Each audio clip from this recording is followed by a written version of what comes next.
Bonjour, je vous propose de vous parler de la Révolution française et de vous présenter cette période de 1789 et ça prendra du temps mais je pense aller jusqu'en 1815 à la chute de Napoléon pour vous présenter cet événement à la fois d'un point de vue factuel, mais aussi évoquer avec vous le sens et l'héritage de la Révolution. Alors ça prendra probablement plusieurs parties, je ne sais pas encore combien, mais on est dans la première. Et justement, avant de commencer à parler des événements eux-mêmes, je voulais faire une introduction sur le problème posé par l'interprétation, par l'historiographie de la Révolution. L'historiographie, c'est comment l'histoire s'écrit. C'est un peu l'histoire de l'histoire. Comment à différentes périodes, dans différents courants de pensée, on a interprété les événements.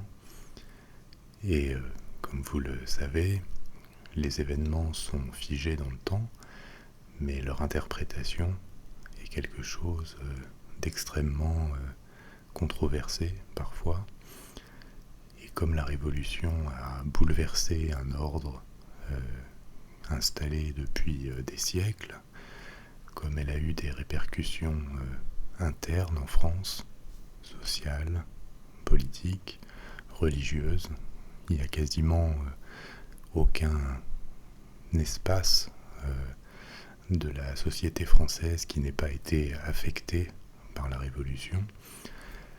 Elle a bien sûr suscité énormément de controverses, et pas seulement en France, mais dans le monde entier, puisque parmi les conséquences de la Révolution, il y a eu des guerres, il y a eu la propagation des idées révolutionnaires, il y a eu le changement de frontières en Europe, et un impact donc au moins européen, mais même mondial, de cet événement, qui fait que de tous côtés, il a été scruté, analysé, et qu'il constitue un enjeu de mémoire extrêmement important et disputé. L'histoire, ça reste toujours un peu un champ de bataille, et il y a plusieurs écoles de pensée, plusieurs visions de la Révolution qui sont apparues au fil du temps et qui très souvent continuent à coexister. Alors si on voulait analyser de façon extrêmement détaillée, on aurait presque une interprétation par historien, mais on peut rassembler toutes ces interprétations dans trois courants principaux. Il y a un premier courant qu'on pourrait appeler anti-révolutionnaire ou réactionnaire, contre-révolutionnaire, qui est apparu à peu près en même temps que la Révolution elle-même, qui a été populaire notamment en France, mais aussi en Angleterre, dans différents milieux conservateurs en Europe, et qui est une lecture de la Révolution qui condamne fermement cet événement comme étant une sorte de catastrophe qui a mis fin à la monarchie, qui a mis fin à un ordre social qui prévalait depuis des siècles et qui, en termes de recherche historique, a tendance à condamner en bloc la Révolution et les excès auxquels elle a pu donner lieu.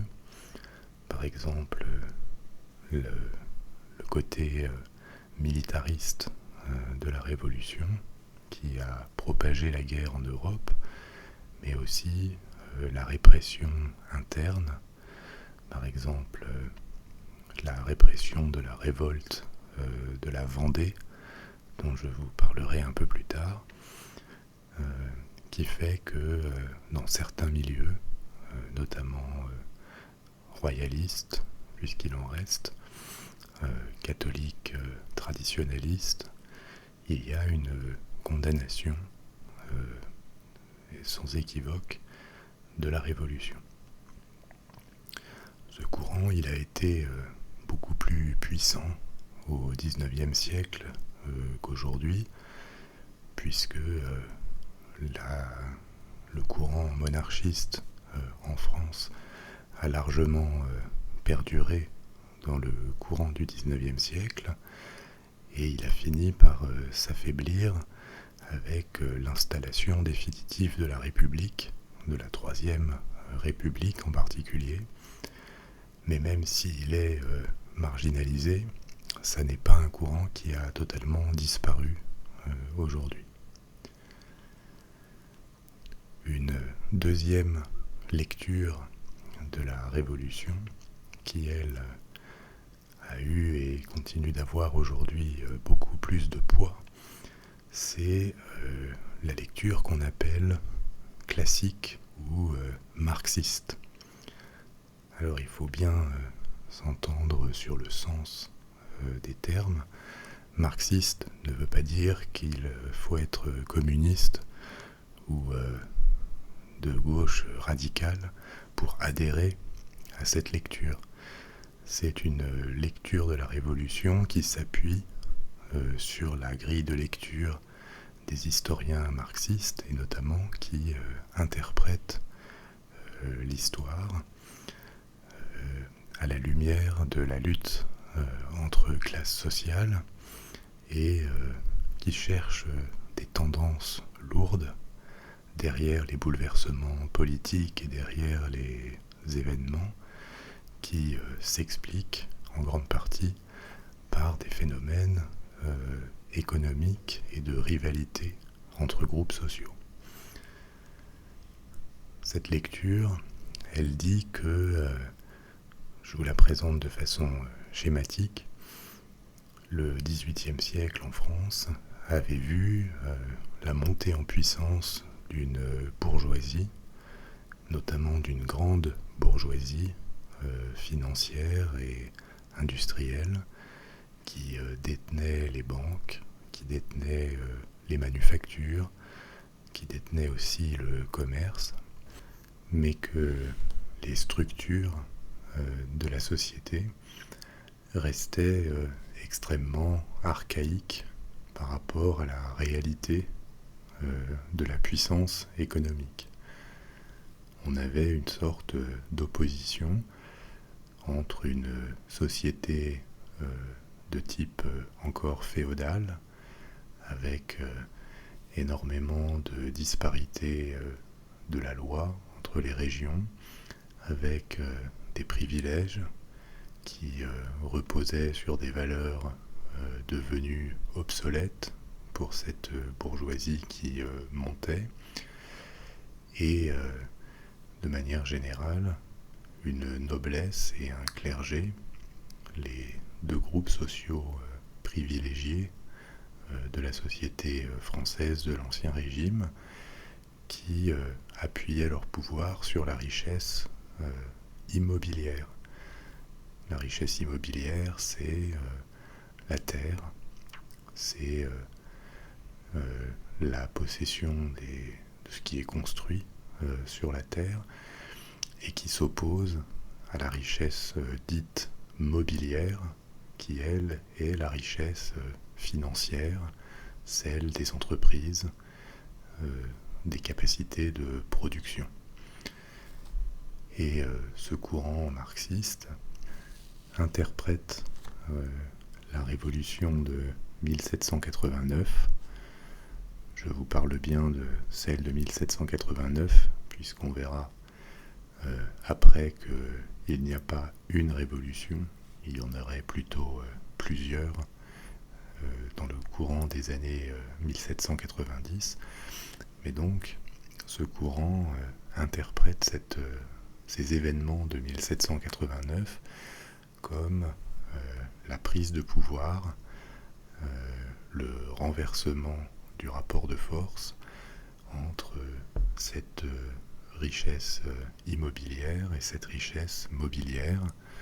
Pour le dire en d'autres termes, c'est la révolution des bourgeois qui adoptent un régime qui leur convient mieux et qui assoit par la loi et par les rapports de force sociaux leur pouvoir.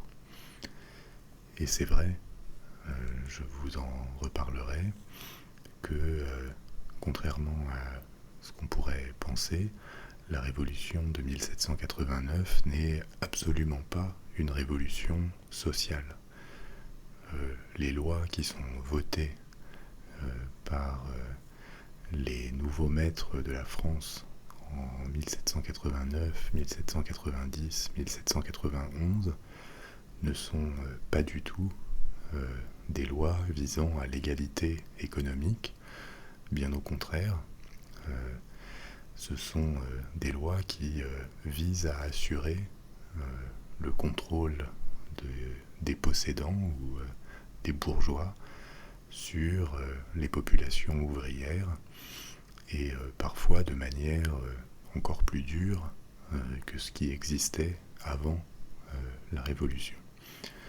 Il y aura d'autres phases sur lesquelles je reviendrai, et notamment une deuxième révolution qui aura lieu dans les années 1790, avec une connotation beaucoup plus sociale, mais cette deuxième révolution sera elle-même liquidée par la suite, et ces mêmes historiens ont tendance à lire la montée en puissance de Bonaparte, qui ne s'est pas faite toute seule, elle s'est faite avec là aussi le soutien de la bourgeoisie, comme un moyen pour asseoir ses acquis politiques et légaux de la bourgeoisie et garantir la pérennité de ce grand bouleversement de la propriété qui avait eu lieu dans les années 1790.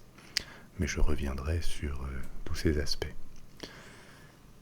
Cette interprétation dite marxiste ou classique, on l'appelle classique parce qu'elle monte en puissance au XIXe siècle, dans la deuxième moitié du XIXe siècle, et elle devient jusqu'aux années 1960 l'interprétation dominante de la Révolution dans les universités, dans les milieux historiques, et elle continue encore d'infuser la réflexion sur la Révolution française. Elle est un des aspects de cette révolution qui est enseignée à l'école, par exemple, même si elle n'est plus aujourd'hui la seule grille de lecture. Puisqu'un troisième courant, qui est un courant qu'on peut appeler révisionniste, mais j'emploie révisionniste sans que ce soit péjoratif. Souvent on accole une connotation négative à ce terme de révisionniste, puisqu'il a été utilisé pour qualifier les historiens parfois négationnistes de l'Holocauste, ou qui tentent d'imposer une vision de l'histoire qui sert certains intérêts politiques. Mais si on prend littéralement le sens de révisionniste, tout historien qui propose une nouvelle interprétation est révisionniste. Il propose de changer, de réviser la vision dominante de l'histoire.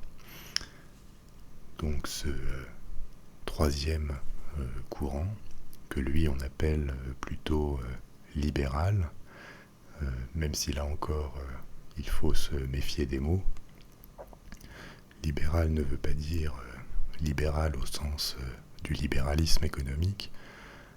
C'est un courant qui est plutôt né au centre-gauche sur l'échiquier politique, mais c'est une réinterprétation ou plutôt une critique de la lecture marxiste de la Révolution qui s'appuie sur certaines faiblesses ou certains raccourcis de l'approche marxiste. Parce qu'en effet, la lecture marxiste a une faiblesse, c'est qu'elle s'appuie sur une théorie de lutte des classes ou de rivalité entre groupes sociaux qui est déjà bien établie. Et quand on part d'une théorie pour expliquer l'histoire, on a forcément tendance à ignorer les faits qui ne cadreraient pas avec la théorie, à laisser de côté certains aspects de la réalité et à faire rentrer la réalité dans un cadre un petit peu prédéfini.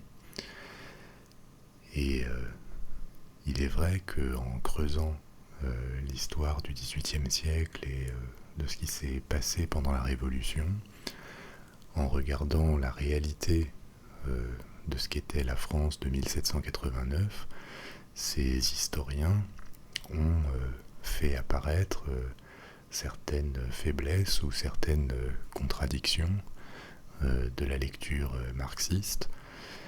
Par exemple, le fait que la séparation entre la richesse dite mobilière et immobilière, donc entre la noblesse d'un côté et la bourgeoisie de l'autre, était loin d'être aussi évidente. Il y avait de très nombreuses passerelles et beaucoup d'exemples de nobles qui étaient également des entrepreneurs et qui participaient à cette expansion de la richesse mobilière. Ils ont aussi montré qu'il y avait une perméabilité entre ces groupes. On a vu beaucoup de nobles et de représentants du clergé embrasser la Révolution et parfois même embrasser le renversement de la monarchie qui interviendra quelques années après 1789. Et donc à travers ce type de critique, ils ont pu réinterpréter la Révolution dans un sens qui est moins économique et moins fondé sur l'opposition de groupes sociaux et qui réintroduit une part plus importante laissée à l'histoire des idées, notamment la montée en puissance des idées des Lumières au XVIIIe siècle, qui laisse aussi une plus grande importance à la scène politique et aux pratiques des groupes politiques qui s'affrontaient pendant la Révolution, conduisant donc à la formation d'un troisième courant d'interprétation de la Révolution qui a atténué l'emprise de l'approche classique. Aujourd'hui, la grande ligne de fracture dans l'analyse de la Révolution, elle reste entre cette approche marxiste et cette approche libérale. Le problème, c'est qu'il est extrêmement difficile de faire abstraction de ses propres biais politiques quand on interprète, quand on analyse la Révolution. Chacun peut avoir sa grille de lecture, son interprétation. J'ai la mienne et je la trouve très bonne, mais d'autres existent Et donc je voulais vous présenter ces différents courants pour vous montrer à quel point rien n'est figé en termes d'interprétation, et que si vous lisez sur la Révolution française, il est extrêmement important de multiplier vos sources, parce que je ne crois pas qu'il existe beaucoup de présentations véritablement objectives de cette révolution. Beaucoup sont honnêtes, faites par des historiens qui croient dans ce qu'ils racontent, mais les interprétations sont multiples. Et bien sûr, elles sont multiples parce qu'elles font écho à des problèmes politiques tout à fait contemporains, et notamment ces questions de rivalité économique entre les groupes sociaux, d'existence et de légitimité de certains privilèges. Il y a aussi des enjeux de mémoire sur la Révolution.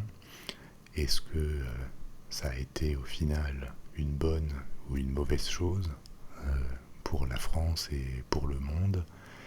Est-ce que une évolution plus douce à travers des réformes successives vers la démocratie et vers une redistribution sociale n'aurait pas été possible en évitant tous les excès de la Révolution, un peu sur le modèle de ce qu'a pu faire l'Angleterre, par exemple?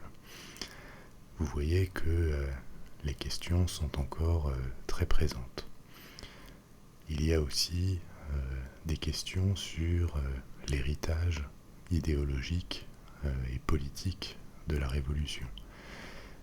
On le verra, mais c'est une période qui voit apparaître des concepts comme ceux de la guerre totale, par exemple.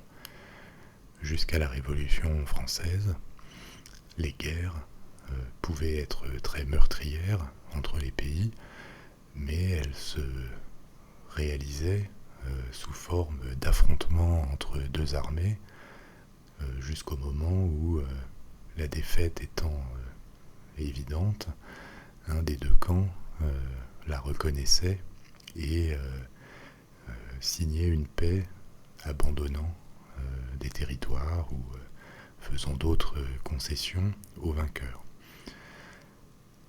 Mais c'était des guerres qui étaient, par la façon dont elles étaient menées, limitées. Il n'y avait pas de volonté d'anéantir l'ennemi, du moins quand il relevait du même espace de civilisation en Europe, et il n'y avait pas non plus de volonté de détruire entièrement une population. Avec la Révolution française, on va voir apparaître ce phénomène qu'est la guerre totale, c'est-à-dire l'engagement entier de toutes les ressources d'un pays, de sa population, de sa production économique, derrière son armée, pour soit résister à l'anéantissement, soit écraser ses ennemis. Et c'est une bonne définition des guerres napoléoniennes, c'est-à-dire l'utilisation à outrance du pays en tant que machine à produire des armes, des hommes, pour faire une guerre totale, militaire, diplomatique, économique. Et malheureusement, ce concept de la guerre totale va s'imposer, et jusqu'au XXe siècle, avec des guerres comme la Première et la Deuxième Guerre mondiale, qui voient les pays se jeter les uns contre les autres, avec cette volonté d'écrasement sans limite de l'ennemi, ce qui est un héritage évidemment discutable de la Révolution française. Certains historiens, notamment de ce troisième courant que je vous évoquais, le courant dit néolibéral ou libéral ont aussi vu dans la Révolution française et dans les idées des Lumières des précurseurs, des idées totalitaires qui allaient s'imposer au XXe siècle par cet appel à mobiliser toute la nation. Le nationalisme est aussi un phénomène assez ambivalent qui a été propagé par la Révolution. Et donc là encore, des formes de condamnation morale ou de remise en cause de la Révolution comme un événement si positif que ça dans les dernières décennies. Et enfin, vous savez qu'il y a plusieurs façons d'analyser l'histoire ou de l'étudier. On peut l'étudier sous l'angle des événements, l'histoire classique, celle qui se faisait jusqu'au XIXe ou même au XXe siècle, s'appuyait très largement sur cette histoire événementielle. On regarde les grandes dates, les changements de souverains, la vie diplomatique entre les pays. Mais cette approche, évidemment, a des limites, puisqu'elle ne permet pas de parler de ce qui se passait dans la vie quotidienne des gens.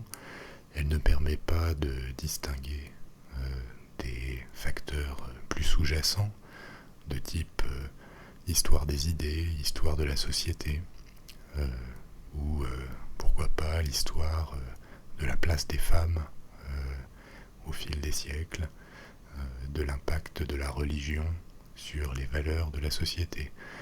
Tous ces angles ont été beaucoup plus développés au XXe siècle et à travers une approche de l'histoire beaucoup plus fondamentale, ce qu'on appelle de l'histoire soit quantitative, en allant étudier les évolutions sociales et démographiques, ou alors une histoire des phénomènes sociaux qui, là aussi, s'est développée au XXe siècle. Et donc, selon l'angle qu'on adopte pour regarder la Révolution française, comme n'importe quelle période de l'histoire, on va bien sûr avoir des interprétations très diverses selon qu'on regarde l'histoire sociale, l'histoire politique, l'histoire diplomatique, l'histoire militaire. Et ce que j'essaierai de faire, c'est de marier ces différents éléments, mais bien sûr avec là encore la possibilité de biais selon le type de facteur qu'on met le plus en avant. À titre personnel et parce que ça m'intéresse plus, j'ai tendance à regarder plus l'histoire militaire et l'histoire économique et sociale que l'histoire événementielle par exemple. Et ça peut aussi impacter ma propre présentation des choses. Alors je viens de vous parler quasiment une demi-heure et on n'a pas commencé. Donc ce qu'on va faire, c'est garder cette partie comme une sorte d'introduction.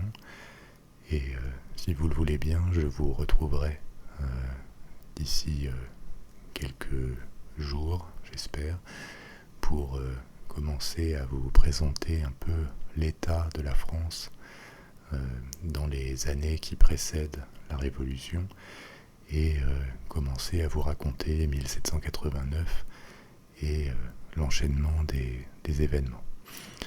J'espère que ce petit aperçu sur l'historiographie vous a intéressé et donc à très bientôt pour s'attaquer à l'histoire proprement dite. Au revoir.